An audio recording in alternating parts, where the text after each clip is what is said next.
this, I think that this percentage is going up. It certainly seems that way. I mean, the observation was first made by Dr. John Coleman, writing in his book, The Committee of 300.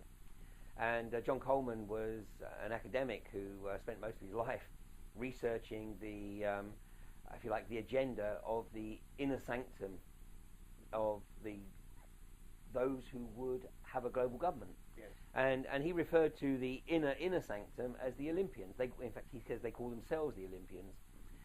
And he's acknowledged that these guys absolutely accept that 13% of the population will always be aware of what they're really trying to do. So in other words, they can keep 87% of the population totally hoodwinked. And they actually make the comment that the important thing is to make sure that the 13% don't actually have any contact with each other. Yes. Well, of course, up until 15, 20 years ago, that was certainly an achievable goal. Yes. But with the advent of the internet and social networking, then this has become much more difficult. And it certainly would seem that there is an increasing awareness of what's occurring.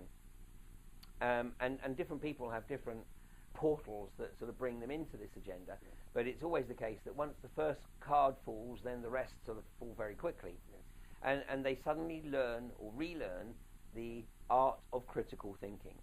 And also they relearn the arts of discretion and discernment. Yes. And as people go through this awakening process, then obviously they start to realize that they have effectively been living in an artificial economic construct. And in fact, Zbigniew Brzezinski made an observation in his book, Between Two Ages, The Technotronic Era, which he wrote in 1969, published in 1970. And in that book, he made the observation, and I paraphrase, he said, the challenge for future Western governments will be to keep the population locked into consumerist materialism, preventing them from realizing who they truly are. And that book, I mean, is very difficult to get hold of, but I recommend it as reading because it's incredibly prescient. You know, this is Zbigniew Brzezinski. This is the guy who is Obama's mentor. He has mentored Obama for 27 years. It is no accident that Obama is where he is today. And Zbigniew Brzezinski also, just a few months ago, I think it was May the 15th of this year, 2010, he gave a presentation to the Council on Foreign Relations.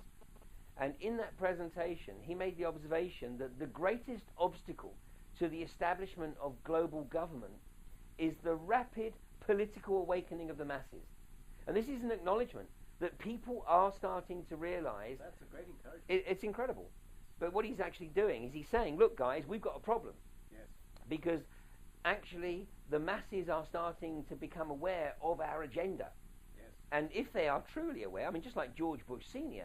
said, you know, back in 1990, when he thought the microphone was switched off, and he made an aside, and he said, if the people knew what we had done to them, they would lynch us in the streets.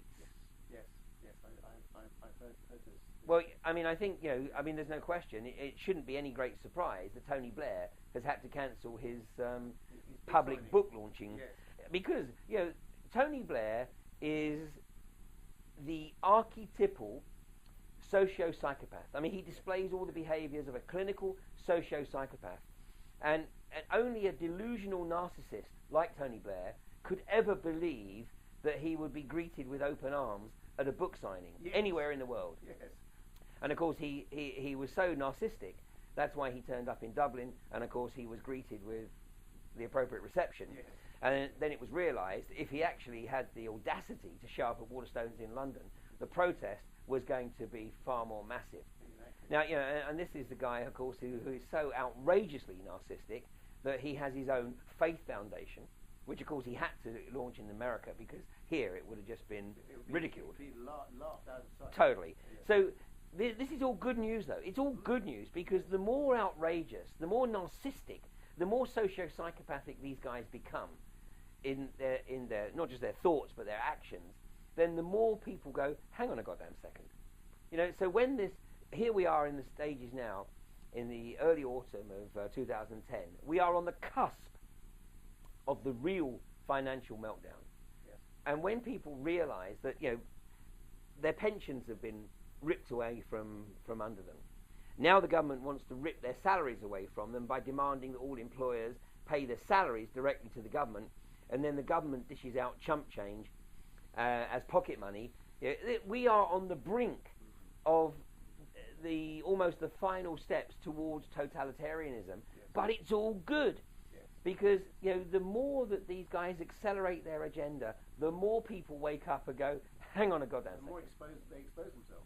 Exactly. Yes. And so this 13% is rapidly growing. It's what we see with events like the Alternative View. It's like what we saw last night in Pewsey, in a room that was packed.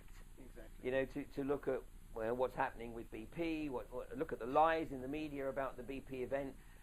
And to encourage people to actually take a look and research for themselves what's really and truly occurring, and the threats to our lives, through the impact of things like Corexit on the crops, on the rainfall, and the poisoning we talked about with the chemtrails, with the vaccines, with the GM foods. It doesn't matter what the trigger is. Once people actually realise that what's occurring here is not in their best interests, they will wake up. And ultimately, humanity will prevail. Exactly, and we'll see to start with more and more passive resistance. Absolutely. I mean, one example is that a lot of people that I know have ditched their television licenses and are not bothering with that. Well, this is how the Soviet Empire collapsed. Yeah. I mean, it collapsed because it had completely lost the hearts and souls of the people, and not to mention the minds. And there was a black economy. Because people weren't paying taxes, they just found a way to exist, to live. They didn't need the central government. And eventually the economy was so totally bankrupt. Now, we've got a situation at the moment where the total debt of the US and the UK combined is greater than the total amount of cash floating around in the world today. That's the magnitude of the problem. And as people start to realise that, look, the government is taking so much money, so much of our income in tax.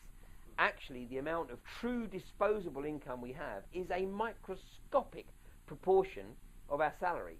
And once people actually start to latch onto that, just like people did in Soviet Russia, they'll find ways of retaining more of their income, which is why you've got the Lib Dems now making statements such as, tax avoidance. We need to demonize those people who are able to find legal ways to not pay taxes. Well, you know what? The vast majority of people are constantly looking for legal ways to avoid paying taxes. And I can tell you that in Schlumberger and the oil industry, we employed teams of people who were specifically tasked with finding tax-effective ways of paying our employees, tax-effective ways of operating in particular countries, and we were pretty damn good at it. Yes. Well, I hope that type of expertise can proliferate, because I have no faith in the present government system. Well, the reality is that if governments want to go after taxes, they need to leave the individuals alone and go after the corporations. Yes, because going after individuals is not cost effective. Absolutely, it's not at all. Yes. And it's because of coming full circle on what we're talking about, because of the fascist nature of corporatism,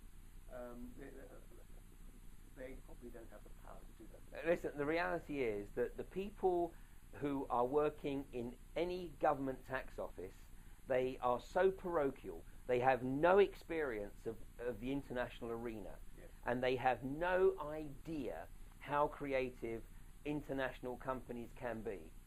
And until such time as they recognise that they need to bring that expertise into their own fold, then the corporations, and especially in the States, I mean, it's more outrageous in the States than it is in the rest of the world, but they are missing this phenomenal level of revenues. And in fact, in reality, people should be taxed at a much, much lower rate.